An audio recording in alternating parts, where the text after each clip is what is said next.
Se você está assistindo esse vídeo é porque vai fazer ou já fez concursos municipais e quando chega lá no seu edital e vê código de obras, fica se perguntando o que e como estudar essa legislação que é comum a todos os concursos de arquitetura, não é mesmo? Então, se você se interessou por esse assunto, vem comigo!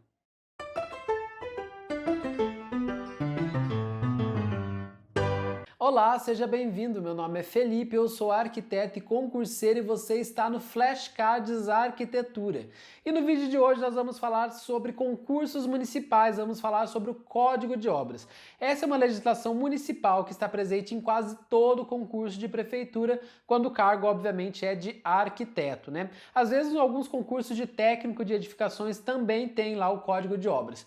E daí sempre bate aquela dúvida, o que é mais importante estudar nesse Código de Obras? Porque normalmente nós não temos referências, né, de questões anteriores. Normalmente o município é a primeira vez que está fazendo prova para arquiteto, né? Ou as provas são muito antigas e a gente não consegue usar as questões como referência quando tem questões sobre o assunto, né?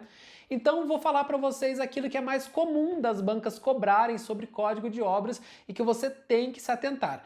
Já vou te dar uma dica, tá? Quando falar de algum cálculo, alguma taxa, você sempre vai ter que se adequar para o seu código de obras, porque como é uma lei municipal, cada município vai adotar a sua taxa, o seu critério. E a primeira coisa que nós vamos falar é sobre as definições que quase todo o Código de Obras, acho que todos os códigos de obras trazem, né, lá no começo. Essas definições são bastante cobradas e eu vou falar algumas delas aqui, que muitas você vai ter não só que saber o conceito, mas também como calcular. Então a primeira delas é a diferença entre área útil e área construída. Isso despenca em prova e basicamente é o seguinte, ó. Área útil é a área interna de cada ambiente, sem as paredes. E a área construída é a soma das áreas úteis, incluindo as paredes. Então, como vocês estão vendo aqui na imagem de referência, né?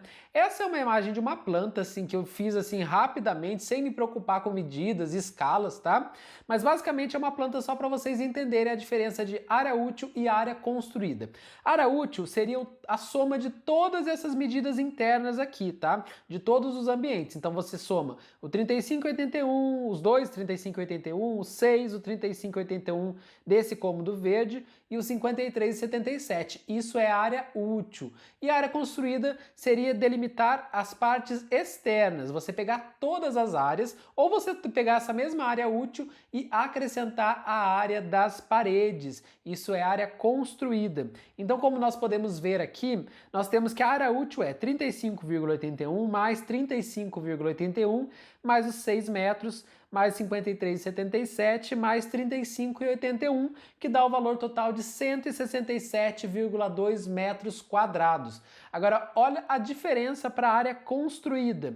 Nós temos todas essas medidas da área útil, né, até o 35,81, só que nós acrescentamos as áreas de paredes. Eu já fiz o cálculo aqui, porque eu fiz lá no SketchUp, né, então você já consegue obter facilmente as áreas de paredes, que nesse caso 12,81. Então nós temos um total de 180,01 metros quadrados. Então a diferença, área útil, nós temos 167 metros quadrados, área construída 180 metros quadrados.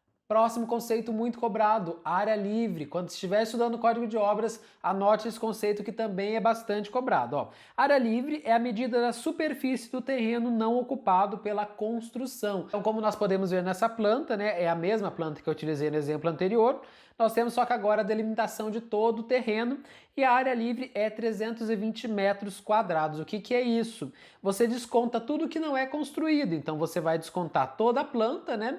E vai sobrar só o que é o terreno. Isso é área livre. Aqui nesse exemplo eu não tenho paredes, não tenho muros, né? Se eu tivesse muro também não iria entrar nesse cálculo de área livre, porque é tudo que não é construído. E o muro é uma construção. Então você vai pegar a área de tudo que não tem construção e é a sua área livre.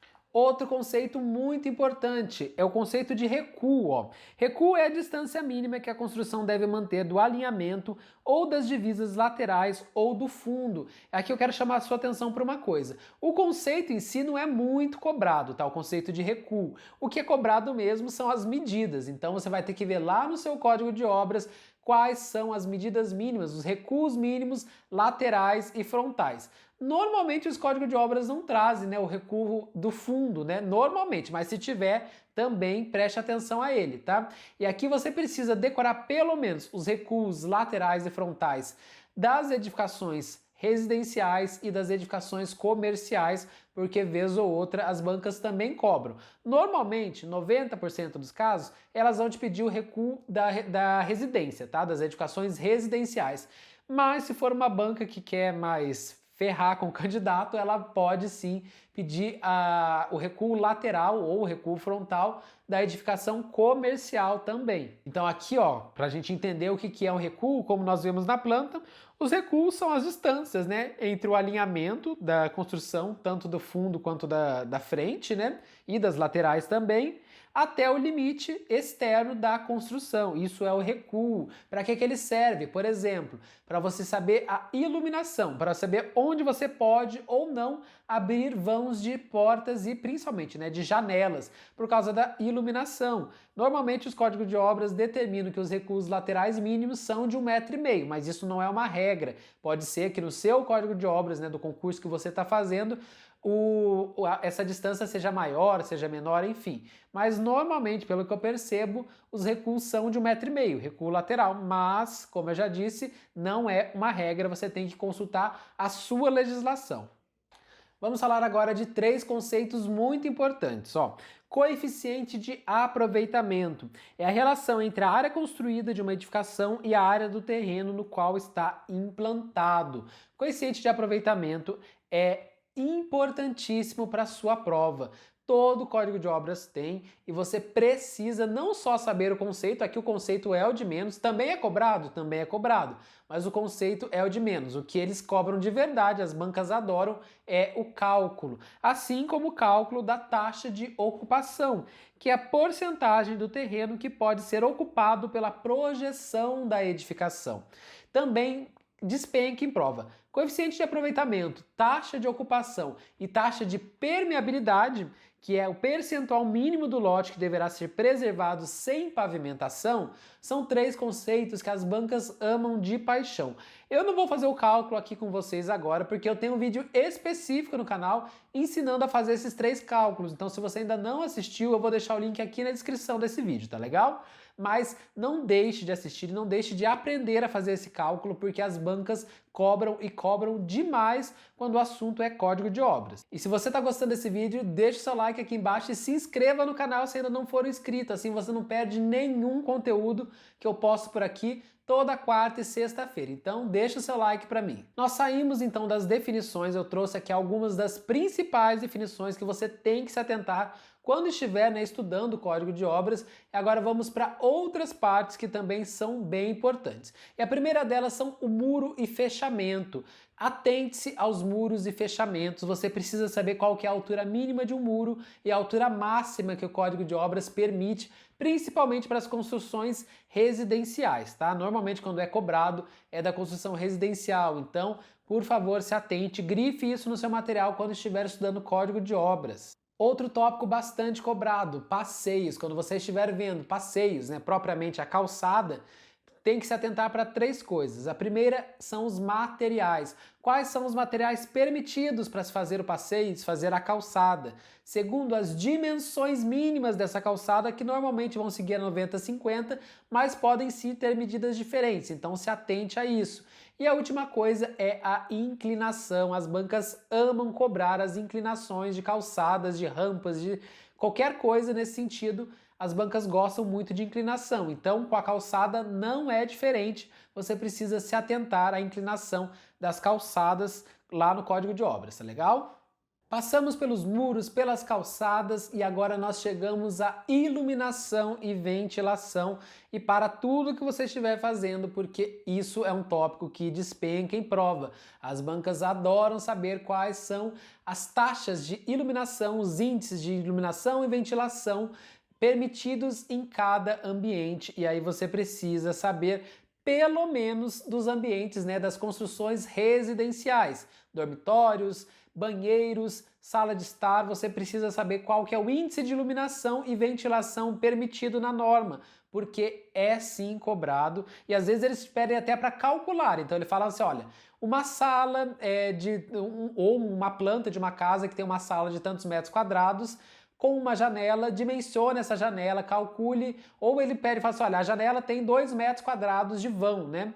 Sendo que a abertura é de 50%. Então, está dentro da norma, não está? Como que funciona? Então você precisa saber quais são esses índices, pelo menos da construção residencial. Grife aí no seu material quais são as taxas de iluminação e ventilação permitidas para os ambientes. Outro tópico, estacionamento e garagem. E aqui você precisa se atentar para o seguinte, quando estivermos falando de garagem, estamos falando das construções residenciais e aí você precisa saber a dimensão mínima de uma garagem, né, que precisa ter lá no Código de Obras, qual que é a área mínima, talvez ele te dê também a largura, o comprimento da garagem e o pé direito. Essas são as informações básicas que você precisa levar para a prova. Agora, quando estiver falando de estacionamento, aí nós precisamos saber de uma informação essencial, que é o número de vagas permitidas e obrigatórias, né? Daí nós estamos falando das construções comerciais e aí você normalmente vai ter uma tabela, alguma coisa assim falando, olha, construções de até tantos metros quadrados precisam ter número de vagas. Construções acima de tantos metros quadrados tem que ter um X de vagas. E aí você precisa decorar isso porque vez ou outra aparece em prova. Se for um estacionamento fechado, talvez o Código de Obras ainda te dê uma outra informação que é o pé direito e também você precisa saber. Então anote isso lá no seu material quando estiver passando por estacionamentos e garagens. Outro tópico, circulação e acesso. É que nós estamos falando das escadas, das rampas, dos corredores e das portas. Ó, com relação a escadas, fórmula de Blondel, você precisa saber, eu acho que você já sabe, né, a fórmula, mas você precisa saber para dimensionar as escadas, porque daí as questões são diversas, né? Eles podem pedir para você calcular o número de degraus, podem pedir para você falar se está certo ou não de acordo com o pé direito, então você precisa saber dimensionar uma escada de acordo com a fórmula de Blondel. E isso vai estar lá no seu Código de Obras. Rampas, daí você vai ter que saber a tabela da 90-50 lá das inclinações das rampas. Mas o código, quando fala especificamente do Código de Obras, a questão normalmente vai te perguntar qual que é a largura mínima ou aceitável de uma rampa. Então, você vai ver lá no seu Código de Obras. Corredores, nós precisamos saber das larguras dos corredores residencial, uso público e uso coletivo. Você precisa saber isso, normalmente o Código de Obras vai te dar, então se ele te der essa informação, você precisa anotar. E a última, a porta, né? Você precisa saber quais são as larguras, as dimensões mínimas de uma porta, principalmente para as construções residenciais. Aí faça uma diferença entre as portas, né, das áreas sociais e das áreas de banheiros. Por favor, veja se tem diferença, se ela vai falar que é 80 o mínimo, se é 90, fique atento a isso. E o último assunto desse vídeo, que nem de longe é o menos importante, pelo contrário, eu diria que é o assunto mais cobrado em provas de arquitetura, quando se fala de Código de Obras, que são as dimensões e os compartimentos, né? Isso é um assunto que, olha, despenca em prova, você precisa saber, e aqui eu não estou falando só das construções residenciais, não. Você também precisa saber das construções comerciais. E se o seu concurso for algum concurso da área da saúde, você precisa também um mínimo das construções também hospitalares. Daí você precisa saber, por exemplo, qual que é a área mínima de um leito, daí não sei se depende do número de leitos, se a área aumenta, se diminui, você precisa saber dessas informações. Mas aqui basicamente é o seguinte, os compartimentos principais, né, sala, cozinha, banheiro, dormitórios, corredores, você precisa saber da área mínima e também do pé direito, são informações básicas, tá? Outra informação, não se esqueça do fosso de iluminação, ele sempre é cobrado e normalmente o fosso de iluminação ele tem um detalhe que ele tem uma largura mínima, né? Às vezes ele tem um raio, dependendo do tamanho dele, 2x3, ou qual que é a metragem quadrada mínima dele.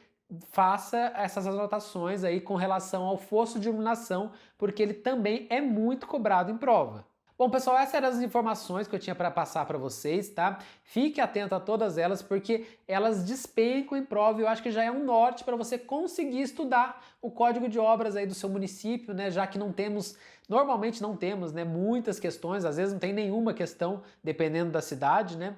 Então já é um norte para você conseguir saber quais são os pontos que as bancas mais gostam. Mas é claro, você vai ter que ler o código de obras inteiro, mas dê mais atenção para esses detalhes, porque a chance da sua questão de código de obras ser uma dessas coisas que eu falei é gigantesca. Então, preste atenção nisso e até o próximo vídeo.